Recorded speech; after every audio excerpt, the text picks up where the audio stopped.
I'm just going to get started. So in order to do that, I'm going to share my screen because what I want to do is I want to go through all of the different preparatory elements in the module that are going to really help you be able to do this summary well. And it's really tricky. I'm telling you, this is the most complicated piece of writing that we're going to be having all semester long. So if you are having trouble understanding it, I don't blame you and I'm not surprised. Or the first time I read it, I had trouble understanding it and I had to read it several times. Well, that's one of the lessons here, is that sometimes in order for us to be able to understand something, you don't get it the first time. You have to read it 2, 3, 4 times. I remember when I was in graduate school, I'd be reading some of these philosophers, these really complicated people, and I'd read a paragraph, and I swear they were writing it so that we wouldn't be able to understand it. You know, it was so complicated. And then I'd read it maybe 5, 6, 7 times, and then it would start to seep in a little bit of what was going on. Well, this isn't that tough. It's not that tough, but still, it's really going to help you a lot to read it several times and also to be present when we do this tutorial, but also to utilize the elements in the module that are going to really help you, because I've got some really good support built into the module, and I'm going to show you what I've got. So I'm going to share my screen.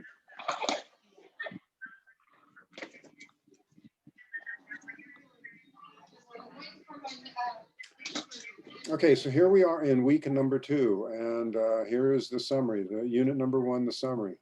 So here in the first video assignment, I talked to you about the importance of doing summaries.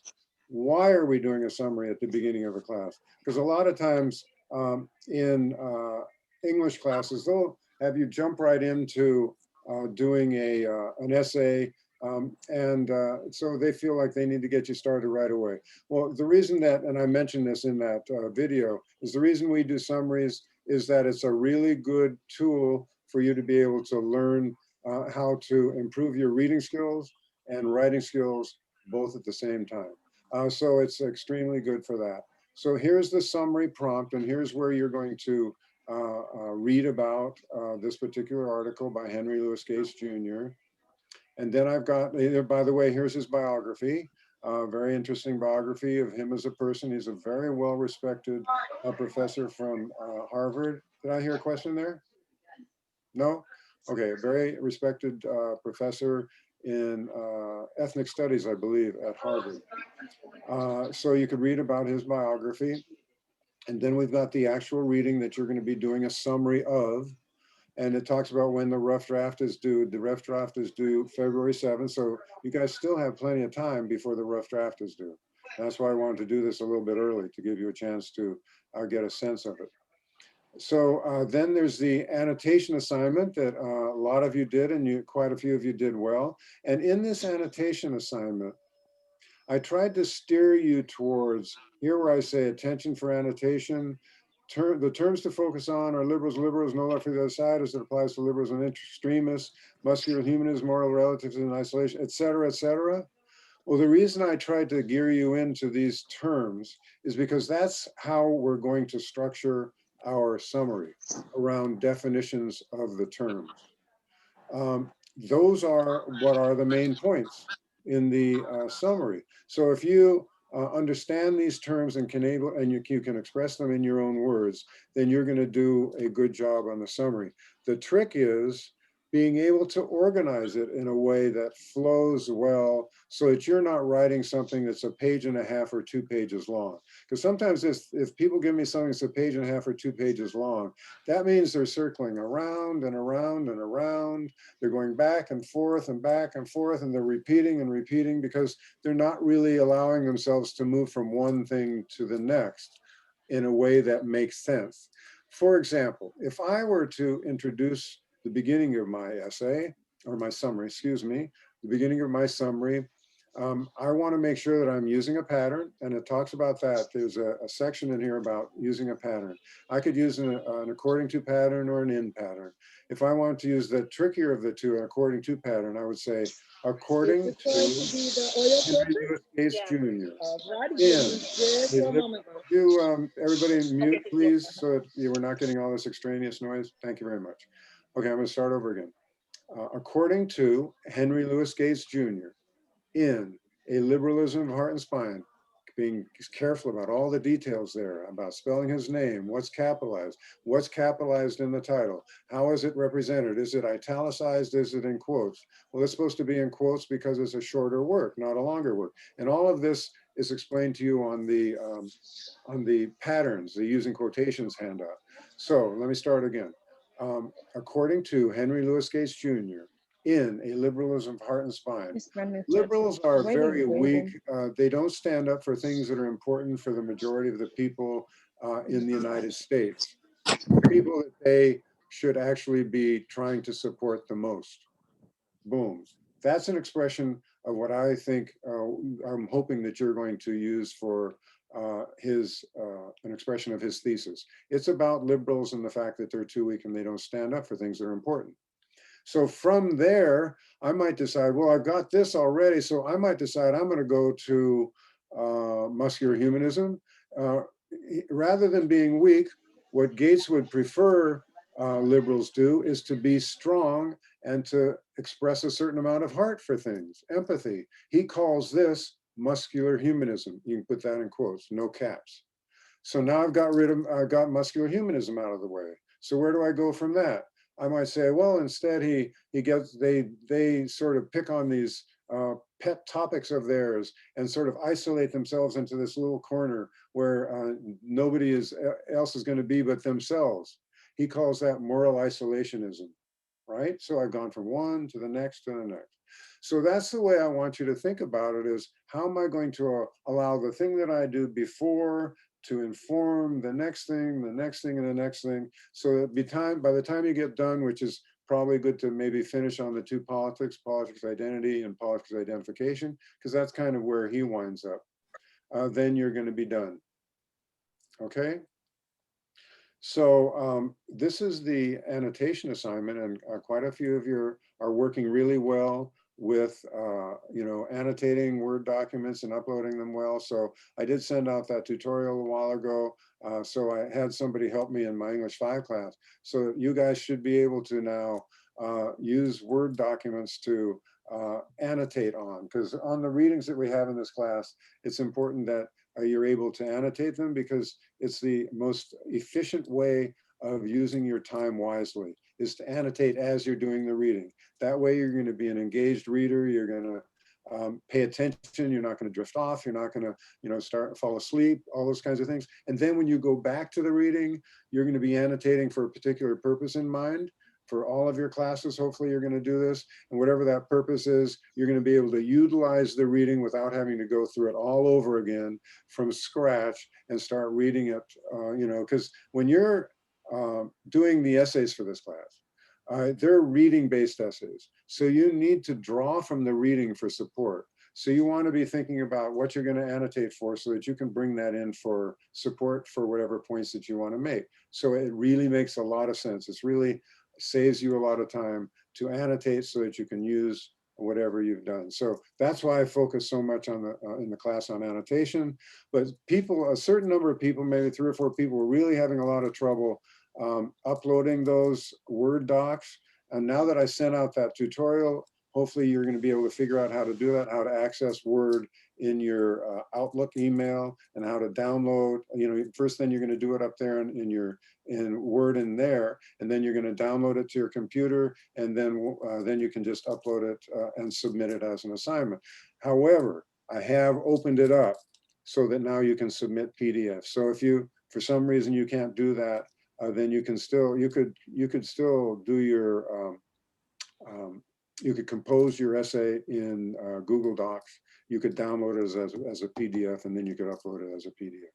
So trying to hit on all levels here, so people, everybody will be able to do this without spending a lot of time spinning your wheels with all this IT stuff. Because people have been, spending hours and hours trying to figure out how to do this stuff, and I hate that. I don't want you guys to be doing that. I want you to be doing things that are important for learning, not, just trying to get something to work. That can be extremely frustrating. Okay, so summary quiz assignment. I did this so that you guys would get a chance to work on what is a summary.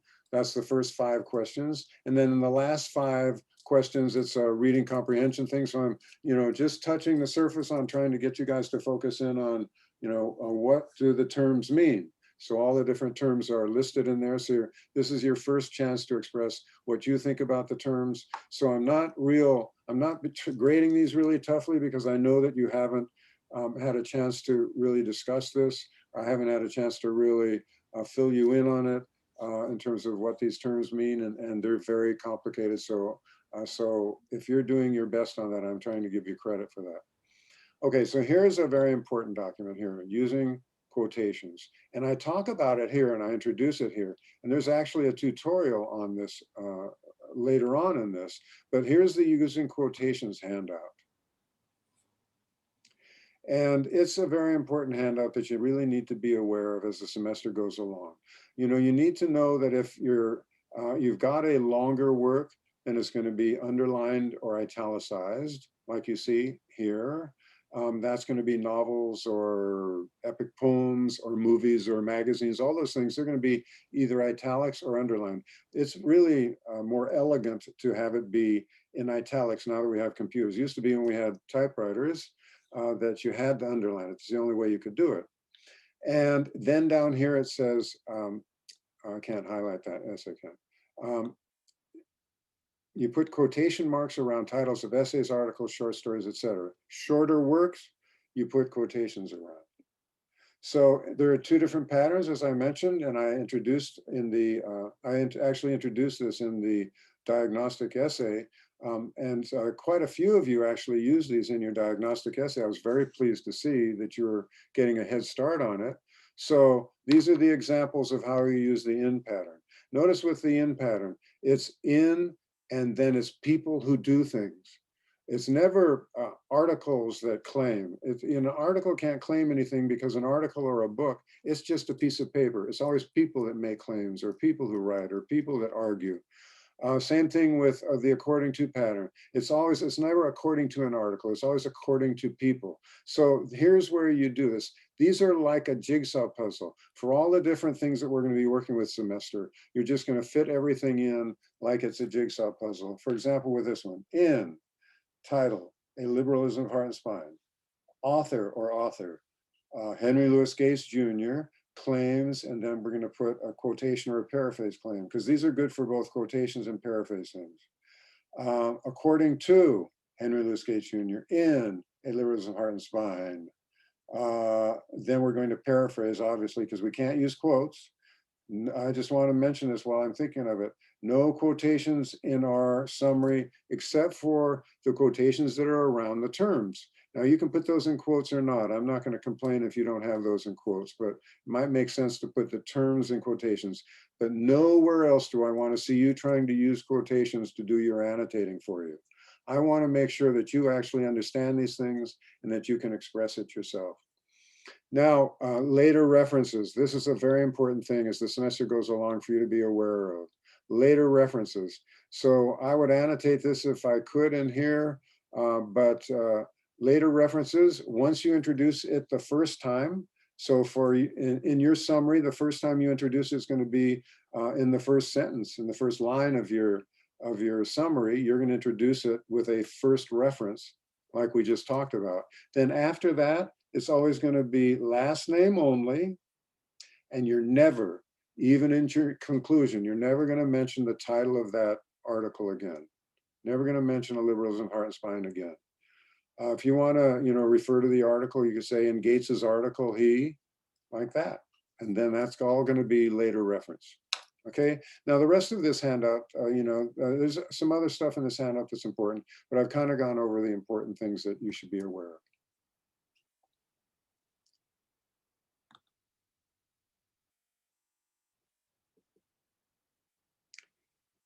So here's the tutorial on introducing quotations. So this is an actual tutorial where I go through this very specifically, and I teach it so that if you need a refresher on this, and then I'll show you exactly how to do it. It's a very cool tutorial that if you guys have been watching my tutorials, you see that, you know, if anything's really small, I can zoom in on it and all that stuff. So very professionally done tutorial. So this is a very helpful tutorial on that particular aspect of using quotations.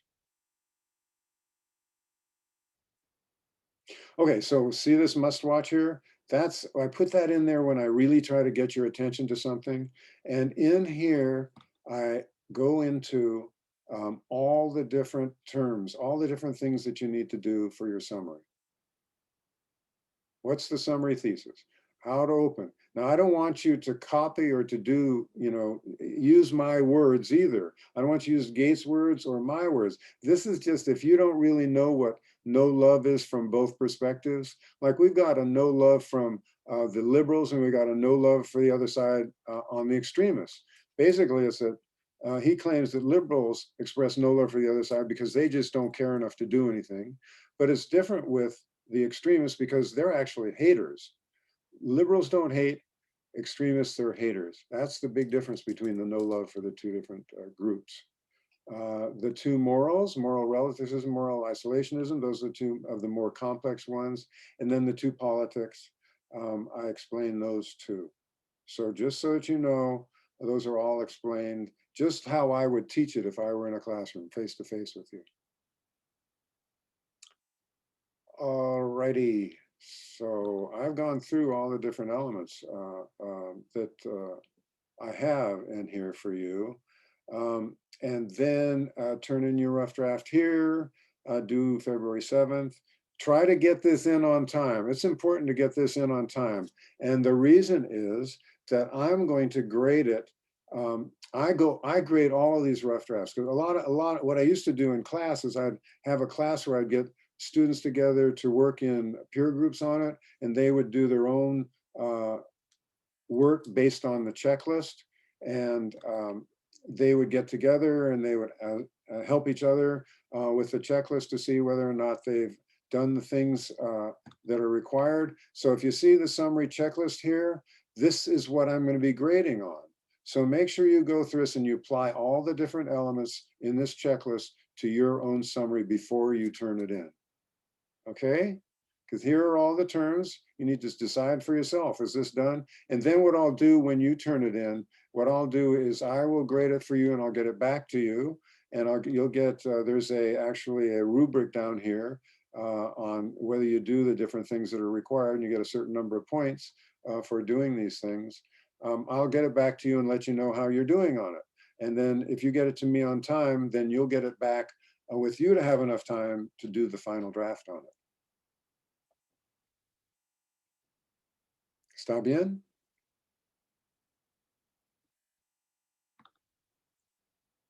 Okay, so then after you do that, then you're going to turn in the final draft. And this isn't due until February 10th. And I put the date that it's due here because this goes to February 7th. So I make sure that everybody knows it's due February 10th. So we're going to be in the 10th, but it's not down here. It's actually up here. So you're going to have to zoom back up here, even though you're down here. So make sure that you don't forget that it's actually in this week, February 10th, February 10th. Okay, so that's everything that I want to say.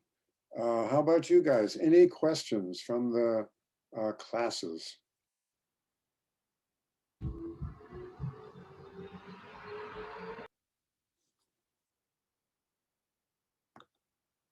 Any questions? Did I really cover everything? My goodness, I did a good job. Yes, oh, question, yes. I saw, let's say, on week 2. Mm-hmm. You want me to share the screen again? No, I got it. Okay. On the lecture much watch. So Must watch, yes. yeah, the due date is February 5th or 5. Do we need to turn in anything in here, or we just watching that one?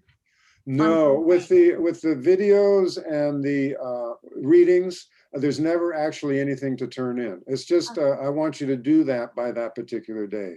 Oh, okay. Okay. Now, what do I have the due date for the must-watch thing? Is February 5th. Yeah. So that's before you do your rough draft. So yeah, you know, and anytime you want to do something beforehand, I mean, you don't have to wait until the due date to do something. Because Right. I've graded a few rough drafts already. I've got some. But do we need to really turn good it ones in? Do we need to turn that into or no? Yeah, you need to turn in the rough draft. But there's nothing to turn in with the videos because this. I know, but where do I submit it? Because they don't have the submit link. So where do I need to send it? There's going to be a submit for you guys when you open this up, down at the bottom or at the top, one of the two. When you guys open this up, there's going to be a submit button. So you just need to find the submit button and submit it that way. Oh, okay. It doesn't appear on mine because I'm the instructor on the class, but for students, it's going to show up. You want me to show you where it would be? Because I can show you. Please. Yeah, hold on a second. Let me go back here. Because I don't think it's so. Go to student view. It doesn't show on mine, so. Okay, well, let me just make sure it's there. I don't want there to be any mistakes.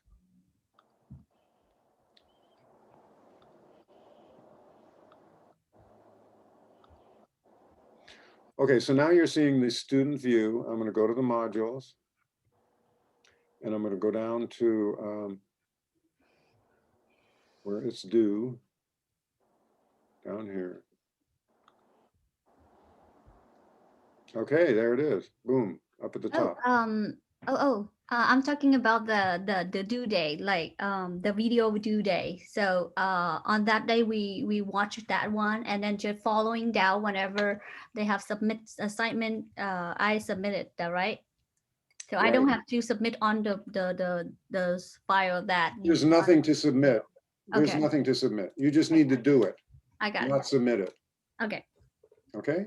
Yeah, it's clear. Well, it's good for me to see. I'm glad that submit assignment is there. Right. So it makes me feel more comfortable. Yeah. Yes. Thank you, Professor. No problem. Any other questions I can clear up? No. I have a question, but it's kind of good. not pertaining to that, but it's after like class. It's what? It's after class. After class. After class. Yeah. You want to wait and ask me privately? Yeah. Okay, that's fine. So this is Michelle? Who is speaking? It's Michelle. What I'll do is I'll close down this Zoom and I'll say goodbye to everybody, and then I will reopen it and for a new Zoom, and I'll be back into the Zoom in a matter of a minute after I close down the class Zoom. Sound good? Okay. Good. Any other questions for me or the class in general? Yes, Prof. I have a question, but I think it's not for this particular summary. It's for the next one because I didn't get the full question or something. You didn't get Emmanuel. What's your question again? No, I said I have a question, but it's pertaining the next, like the education. In the education essay section.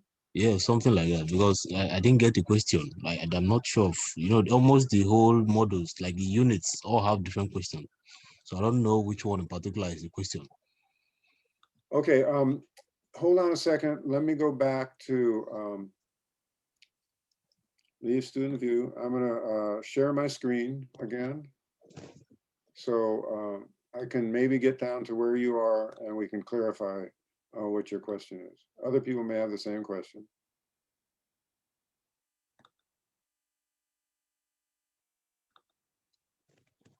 So going down to the education section. Yeah. This part right here? Yes. I don't know which of them is for the assignment, because if you click the first one, the rough draft or something. Oh, the rough draft is not going to be due till it's not due on anything that you can see yet. if you want to see when something, how you want to see what the semester looks like in terms of the whole semester, go up here to student orientation, because I only release these modules. I give you a couple weeks ahead of time. But if you want to see what's going on in the semester, you can go up here and you can see the whole semester when things are due for every week in the semester. So Manuel, if you want to see what's headed up in week 4, week 5, week 6, it shows you all of that here. Oh, But oh I no, don't show it to you yet until I actually publish those modules. Is that what you're talking about? no. I mean, like, if you open the week 3 for the education essay, you see a part where it says make connections between corporations and education system. Education system. How does privatizing education help the rich and hurt the poor? Like, that's for the first question. Then the second one, there's as if there's another question entirely. Like, I don't know which one is for the essay. All of this stuff is for the essay. Everything you see here, after week number 3, we're moving away from the summaries, and everything we're going to be doing is going to be preparation for writing that education essay. And all of the different things here are very important, including something we've had already, which is introduce authors in your essays, essay organization chart. This is really important because this is going to help you to actually organize your essay, anatomy of a college level essay. All of these things are important for you to be aware of when you write your essay, but they don't really have due dates on them because they're resources for you. It's Okay, not so really something that I'm asking you to do on a particular date. And all right. then after that, then we start getting involved in, actually working through the due dates and what's due. But I suggest that everybody actually go through these and take a look at them so you know what's going on, especially this essay organization chart, because this, what it does is it allows you to, or encourages you to actually organize your essay as you're going along. Rather than wait till the end, you may not know what your thesis statement is. Be thinking about it. Be thinking about what your topics are going to be. Be thinking about, as you're going through the reading, if you find something and you can organize it as you're going along. But this is just like people talk about outlines. This is what I think of as an outline, a very simple form of an outline. But this is a very important resource for you that I encourage you all to use as you go along. I'm not sure whether I answered your question, Emmanuel, but I hope. I'm just trying to talk over a lot of the different things. And then this is, of course, I always say, watch first, read and watch first. I've got a tutorial in here, I've got a lecture in here, and then this is the assignment. So it's all, I always give my assignments early so the student's going to know, what they're going to be doing so that you know what to annotate for, that kind of a thing.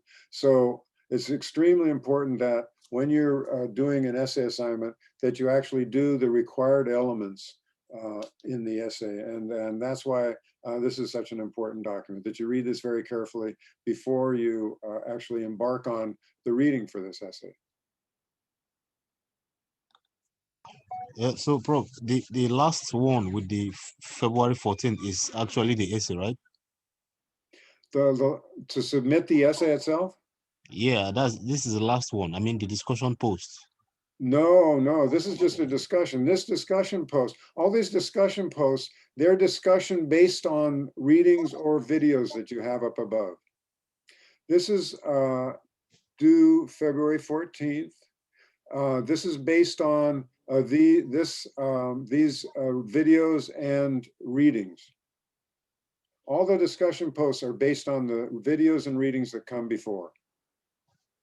The actual essay turn-in is not until way up here. All of these discussions, they're based on things that we're reading or watching. And you'll see that when you go into the assignment, it will explain it inside of the assignment. And then here in week number 8, here's where we're going to turn in the rough draft and the final draft of the education essay. So we got a lot of time before we're actually going to be turning in the essay. So don't get ahead of yourself. Don't think that you got to write this thing as soon as you read the essay prompt.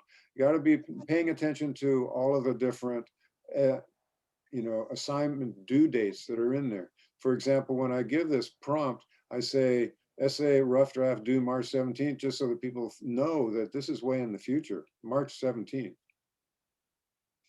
Okay. Okay. Okay. Yeah, that's good.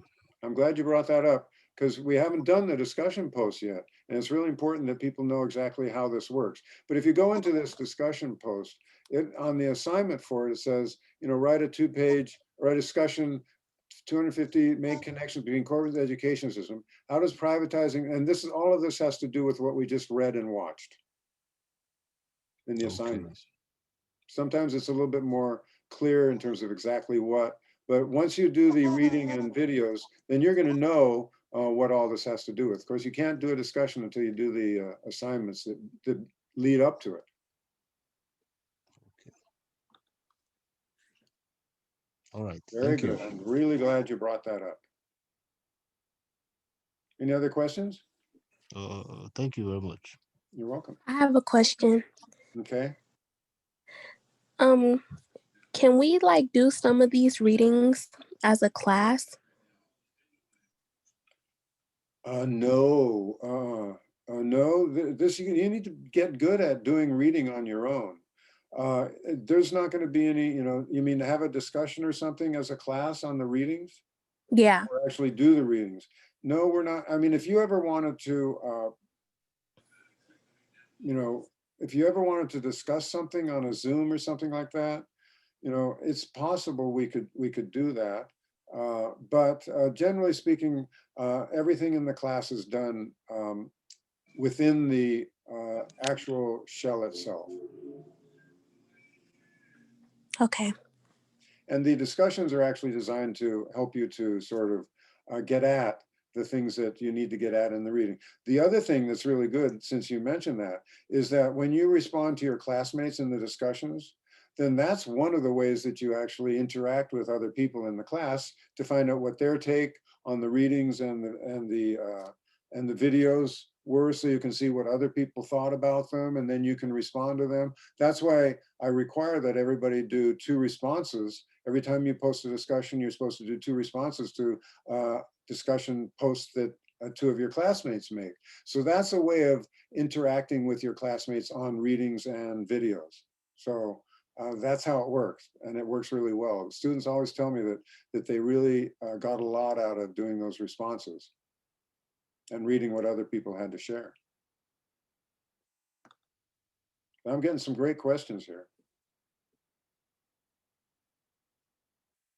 Anything else?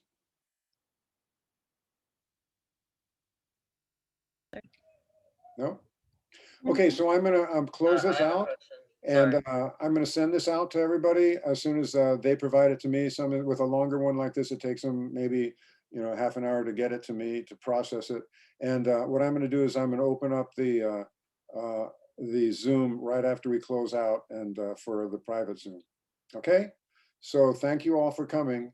Somebody still has a question, I think. Okay, question. Yeah, I have a question. Can you hear me? Yes, a little bit. I can still just barely hear you. Okay. So for the summary assignment today, Mhm. like on the page, there's no like submission.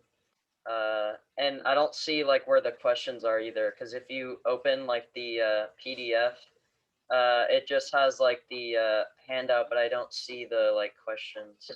I'll tell you, I just went to that.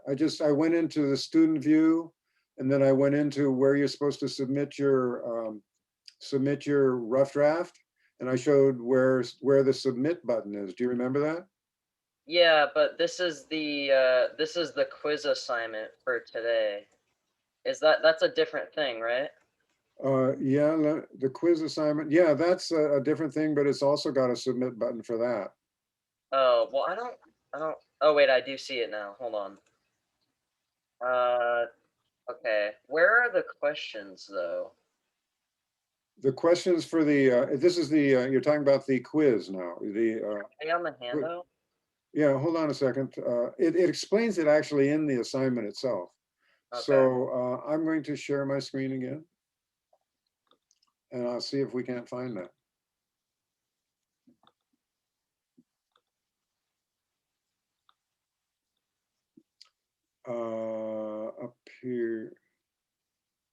You're talking about the summary quiz assignment, right? Yes. Okay, so it talks about it here. It says you will need to read this handout on how to write a summary. To take the summary quiz here. This is where you do it. You click on this, and it says download the quiz from a Google Doc to a Word doc and do the answers right on the document for upload and submit. So this is what you're going to open. And this opens in Google Docs. This is the actual quiz. So you're going to open it with Google Docs or with Microsoft Word, you know, however you want to do it, because you can upload it as a PDF file if you want. And then you're going to answer it right on the document itself. So if you open it with Google Docs,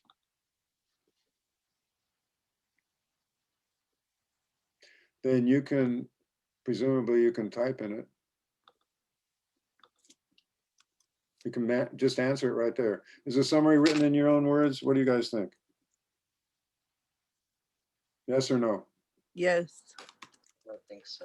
Simple answers. Simple answers. I'm giving you number one. Nobody's going to miss number one who's in this class. If you guess this. So that's how you do it. Then you download it to Microsoft Word or to PDF file and then submit. Okay. Can I share my screen real quick? Sure. Yeah. Know Hold what I on, let me see? get out of here. I see something. I see something different for some reason on the assignment instead of that document. Hold on.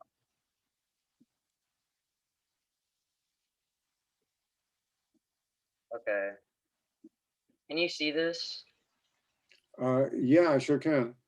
So when I open like one of these, actually, can you let me see. Can you see this now? Yeah. Okay. Like it doesn't have those questions. No, it's not there. This Oh, is it's not? this is what you need to use to figure out how to answer questions 1 through 5, Alfeo. This handout teaches you what a summary is like. That handout teaches you what a summary is like. And then the next handout is the actual quiz itself. And then there's another one then the last 5 questions is based on the Liberalism of Heart and Spine Oh, article I see itself. that now. Okay, sorry. That's okay, no problem. All set? Yeah. Taking all questions? Okay, great. So I'll see you guys later. Thanks a lot for coming. Bye. Bye, Professor. Bye-bye. Bye. Bye. Thank you. Bye. Bye-bye. You're welcome. You're very welcome. Thank you. Bye. Welcome, welcome, welcome.